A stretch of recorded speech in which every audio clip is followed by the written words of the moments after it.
Alright, hey guys, Valdez Tech here, and today I'm going to be doing, my first gaming PC build log. So I'm gonna go and get straight to the point. I'm gonna start by introducing my parts. Okay, so here I have a LGA 775 OEM motherboard that I actually pulled out of an old Dell Inspiron. Why did I do this instead of buying it new? Because LGA 775 motherboards are number one, actually hard to find used, and number two, super expensive new. An LGA 775 quality motherboard can actually go for over $100, which I'd rather not pay. So I just pulled it out of an old system, which you guys can actually see over there. Lonely friend. And back here, in this computer was that old motherboard that you guys saw in the old Inspiron that I took this guy out of. Was a socket 939, excuse me. Those are pretty much useless nowadays. The best processors you can get in there won't really necessarily be able to run anything smoothly, even at lower settings. Basically bottleneck machines. So I took the LGA 775 motherboard out, which is still really a feasible motherboard nowadays. Now, looking at this motherboard, you can see that I actually still have a Pentium E2100 in here. Come on, camera. Camera, thank you, camera. A Pentium E2100 dual-core processor that was still in there, which I'm going to be replacing with this guy today, right here. Core 2 Duo E8400. Alrighty. My next thing that I'm going to be putting in here is a 1 terabyte Western Digital WD Caviar Black hard drive. I did not buy this new. I did not want to buy this new. Otherwise, I would have paid like $60 for it, and I got it for $20 used. See, used is actually a really good deal. I highly recommend buying used if you don't need new things right away, and if you have the time to buy used, and you're sure that buying used is more beneficial. Then always, like, if you're not sure, I would always kind of go for used rather than new. Just because even if you are scared of getting scammed, old parts that people sell, usually people know that their reputation is going to get screwed up if they sell broken parts. So I wouldn't be that scared. I had the same fear in the beginning. This NIC I got new because you can't really find them used. Nobody sells them used. I got it for around $20 off of Amazon. 150 megabytes per second NIC. Not too shabby. Basically because most people's internet connection do not exceed that speed in the first place. And here for my RAM, I got not just one but 2 packages of ATEC DDR to 8 gigabyte in total. So 2, 4, 6, 8 gigabytes right here. They are around 700 megahertz, which is pretty slow. But hey, it's DDR2. If I can have 8 gigabytes of DDR2 and have them at least be functional, that's a great feature to have in a gaming PC. Now, 8 gigabytes is like the optimal amount you can have in a gaming PC simply because of the fact that you don't need more than that. I've tested this out with my laptop, which does have 8 gigabytes installed on it.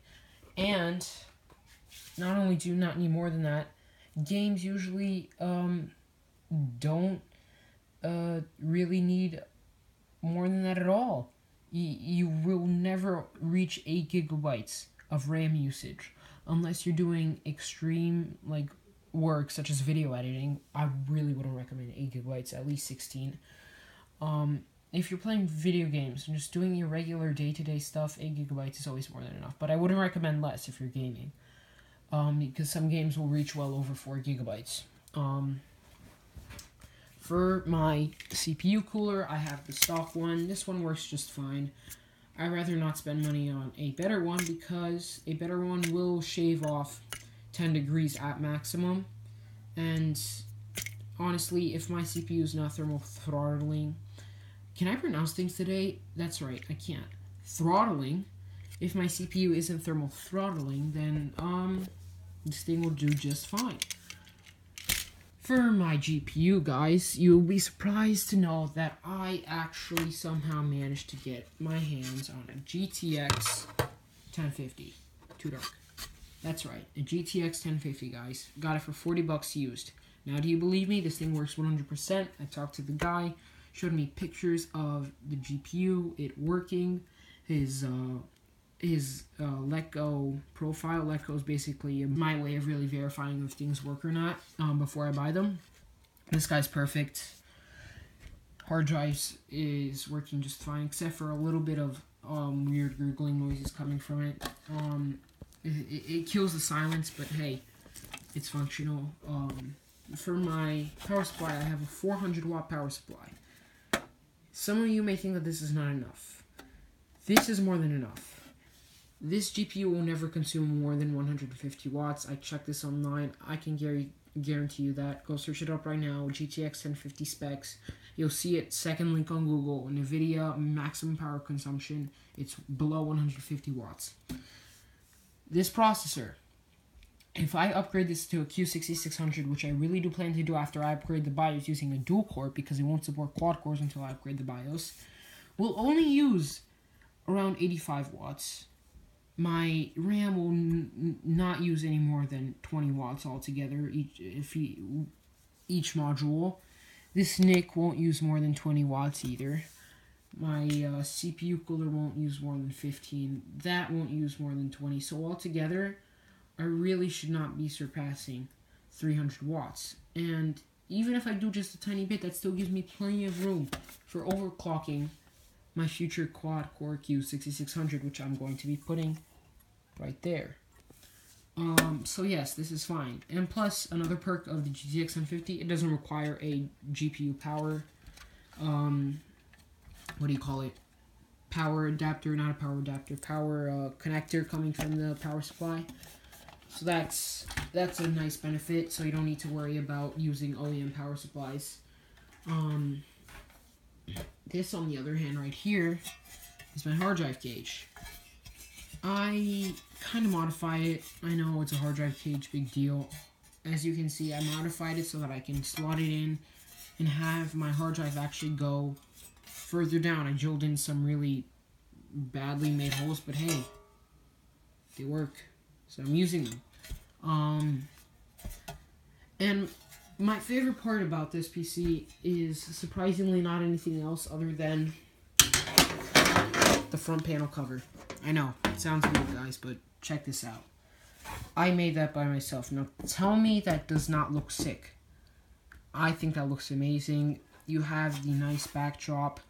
The unintentional paper marks from ripping off the paper frame, or sorry, how do I call this? The paper stencil that I made, which actually worked out really well. It makes it have a cool little, I don't know, how do I say this? Abandoned looking vibe, and the drip from the paint actually makes it look like it's going into the case. It makes it all the more cool looking. Now, I did use an older case. It's not the most pretty case, but hey, it makes it a sleeper PC, so it goes both ways. I also drilled some holes for some fans, for a fan, sorry, plurality problems here, that I'm going to be putting into here. It's my last Corsair LED fan. I got a 4-pack for 10 bucks. Now, of course, Corsair realized that people really like this, and they actually upped the price on Amazon to like $15 or $20, so I got it at a great time. And yeah, that's basically it, guys. And oh yeah, 90-degree SATA cable. I needed this because the space between the front panel and the connector for the hard drive is actually pretty small because of how big the hard drive is, and because this case never really was intended to put in bigger hard drives. So this 90-degree connector really saved my butt when it came to space problems. Alright, so I'm going to go get right to the build.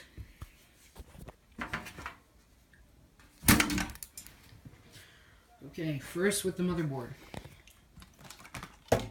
Let's see which way this guy goes in. Looks like he goes in just like this.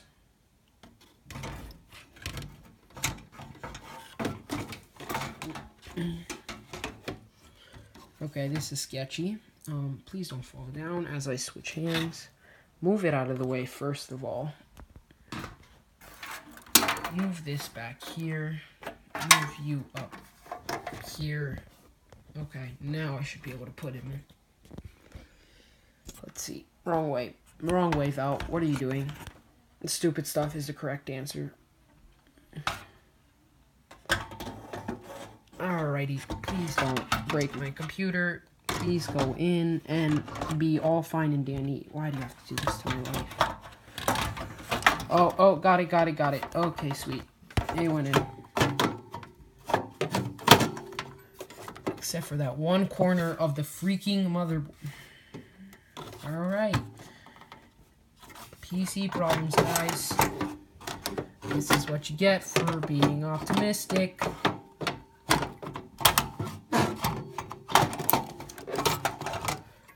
Ay. Let's try this the other way around then, if it really doesn't want to go in that way. Oh, so much smoother. Okay. There we go. Okay, let's try to find where this aligns. Alrighty, this goes right here. Oh, there we go. Got it. See, there's this little tab right here in the top right corner, which actually helps a lot because it keeps the motherboard in place, even when it's not screwed in. See, I can't really wiggle it. I also have somewhere around here. Oh, that's right. Screw tray. I highly suggest you guys buy one of these. There's even a screw on the side of it. Because these trays actually are really good at not only keeping these screws in here and not having them bounce all over the place and having you lose them and all that stuff that you really don't want to be happening, especially inside where a computer case and on top of a motherboard where things can be short-circuited within like 2 seconds. But it's also really good at picking up metal shards, really small metal shards. If you have metal shards throughout your case, you can just go and this thing will pick it up one too. It's even like super attracted to it's even like super attracted to the motherboard itself, so you shouldn't have any problems. I think I might have just gotten a metal splinter, but it's a small one. It should come out and I should be fine. Now that the motherboard's in, I'm going to start screwing it in. Okay. Let's see. Can I figure out a way how to keep this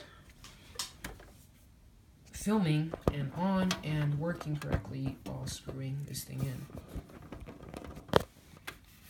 Oh, there we go. Let's do that.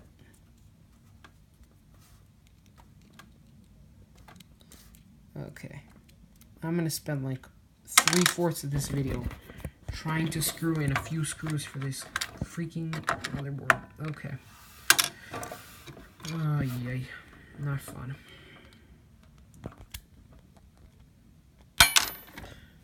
Can you please, you know what? I have to magnetize my screwdriver like 40 times a day. Ugh. First world problems, guys. This is how you magnetize something, using a magnet. Who knew? Okay. Now please work. That's what you're intended to do. Work. Stop dropping.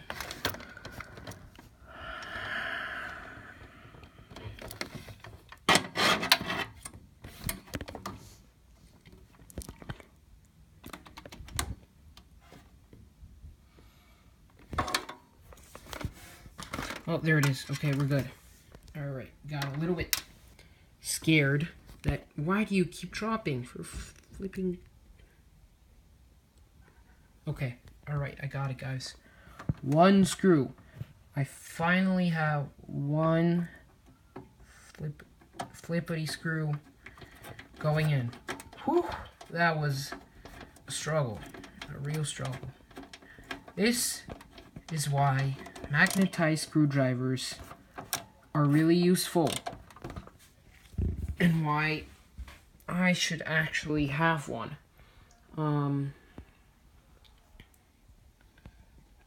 Because it saves you a lot of time a lot. I mean, by a lot, I mean a lot.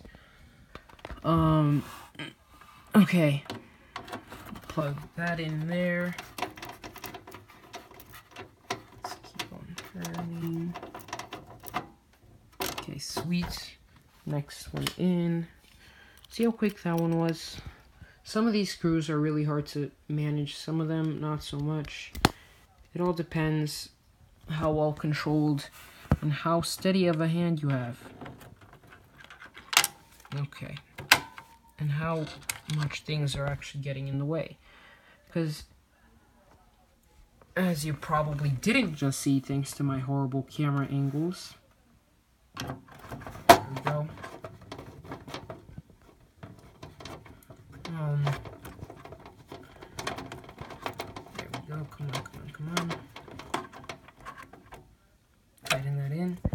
These tabs right here were in the way, so I couldn't screw that amazing little screw right there in. Thanks to those tabs. See, one by one, these screws actually take a very long time to do. So, likely you guys are not going to hear this, but if you are, thank you for still staying. But I'm probably going to just speed this up in the video. But I'm going to talk about something while we're still here. Guys, what I'm doing right now is not an extreme, crazy operation. It's not something that people are scared of. I see people all the time, and I mean all the time. I'll go to like my mom's workplace. I'll go to my dad's workplace, like occasionally, once per year. And I'll talk to people, I'll tell them what I like to do. I like to build PCs, sometimes I sell them, sometimes I don't. Most of the time I sell them because I can't store 5 PCs in my house at once. Not actually 5, that's an exaggeration, but they think that, oh, I'm somehow a crazy Einstein genius who knows how to freaking, I don't know, create the new generation of technology tomorrow. No, I'm not. I'm sorry, but it's something called curiosity, passion, and learning. And dealing with certain annoying frustrations that actually allowed me to be able to learn how to freaking build a computer. See, I can't do this one screw. It keeps threading in incorrectly. Alright. Go in correctly. Go in correctly. Go in correctly. Why aren't you going in correctly?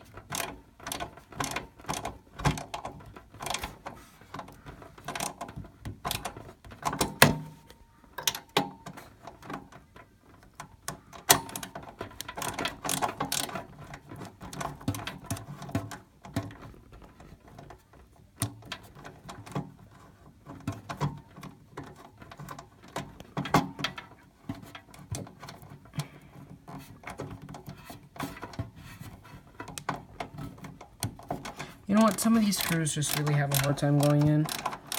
Oh, never mind. I jinxed it. It's going in now. Thanks.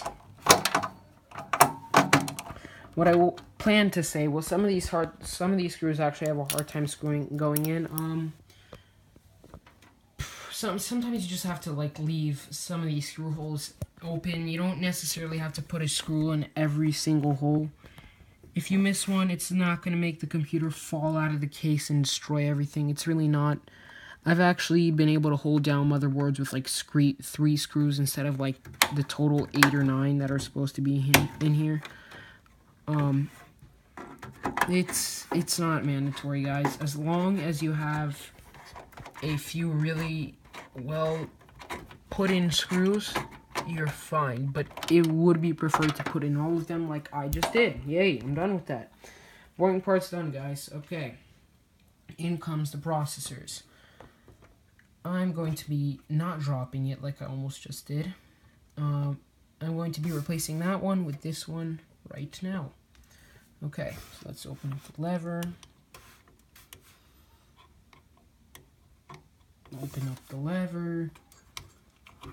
There we go. Okay. Gotta do this carefully. Not break anything.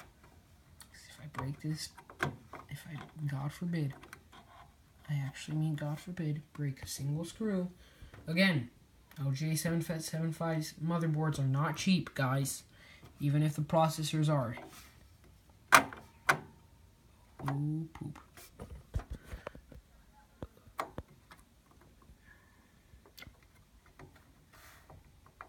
Okay, we're good.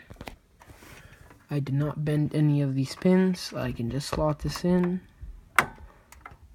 Just like that. Alright, we're good. We are good. I just put that in without filming it. But I just put it in. Okay. Push that down.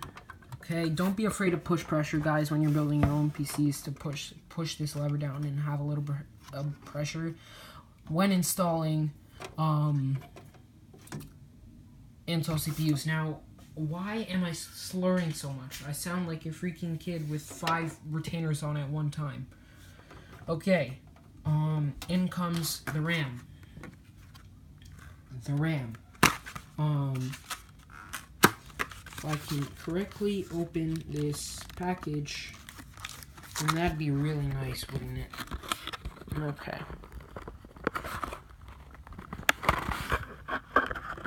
Okay, there we go. Got it. Get it, you got it. Alright. Let's go. Okay, push those. And push these, okay. Let's see which way these guys go in. Nope, wrong way. They go in just like this.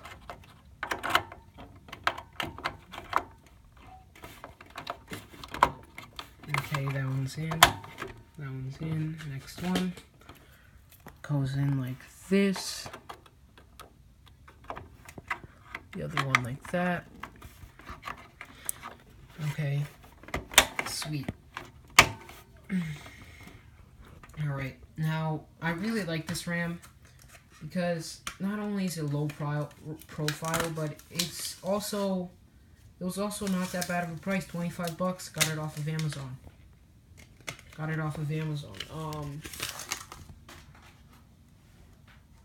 See, I actually got these really cheap, and they should really work out just fine. Hold on, something's not going well, but if you guys actually want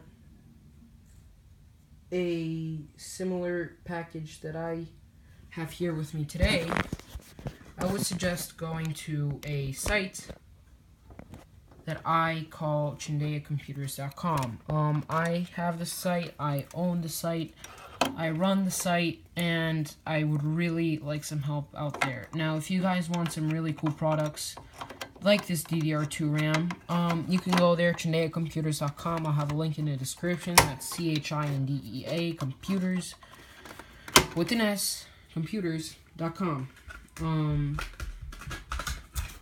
Now, I'm not just being a self-freaking sellout here, which I actually am. Sorry, take that back. I am being a sellout, but not only are you guys getting some really cool merchandise for cheap, because I do try to get the cheapest price possible while still maintaining a reasonable, but usually pretty small markup for myself. You're not only, guys, are you not only getting some cool stuff for yourself, but you're also supporting me. So it's a win-win situation. So if you guys actually need, I also sell LJ775 CPUs as well. You'll find a Q6600 on there. Just search it up, top right search bar. You'll see it.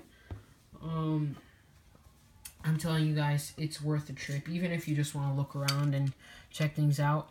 I do have to warn you though, if you guys abandon your carts, just realize that if you come back and you don't have your stuff still in your cart, then I'm sorry, I haven't been able to get that feature into my store yet, but I will try to as soon as possible.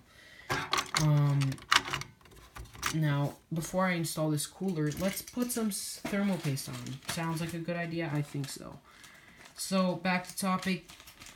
If you guys really want to purchase something for me, just don't forget to actually place the order and not just leave it in the cart.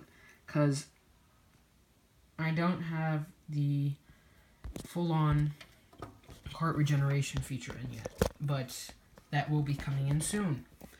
As soon as I can. So, here, time to install the thermal paste. You definitely don't need one more than that. That's like a good amount right there. You really don't need more than that, guys. That's like a perfect amount of thermal paste. At least that's what I would consider a perfect amount. And if you really like put way too much thermal paste on it, it can get into the socket. And there's rare occasions where it can damage things. I wouldn't really worry about it, but I also would try to avoid loading, like shooting on like freaking pounds of thermal paste. You don't need that much. You don't need a centimeter thick layer or even a millimeter thick layer of thermal paste on top of the CPU. You just need it enough in order to make sure that the air bubbles are squeezed out. So that you are efficiently cooling your CPU. I also sell thermal paste, another place you can get it. Wink wink, please visit my store, I'm desperate. And as I'm installing this CPU, you guys can see that there's also this piece of, this fan cooler piece right here hanging out. Always don't forget to put that in. I have forgotten to put that in, and yesterday, when I had this already installed, built, I kind of unbuilt it so that I can show you guys this video. When I had this in the building process yesterday, I actually, forgot to plug that in, and my computer would shut down telling me that there was a CPU fan failure over and over and over.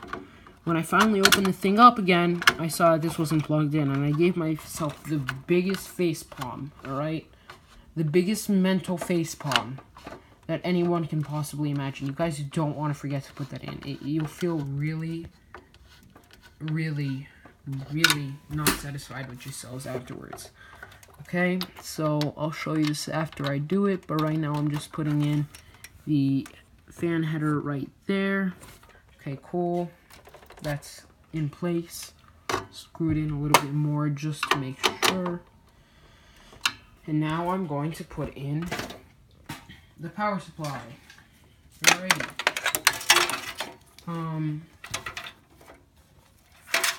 I think I'm gonna make a part two to this video, guys. Alright. So if you guys want to see me install the power supply, my epic video card, this NIC, and the hard drive, and the rest of this, please leave a thumbs down below. Visit the link below, and have a good day. Alright, Val Does Tech is out.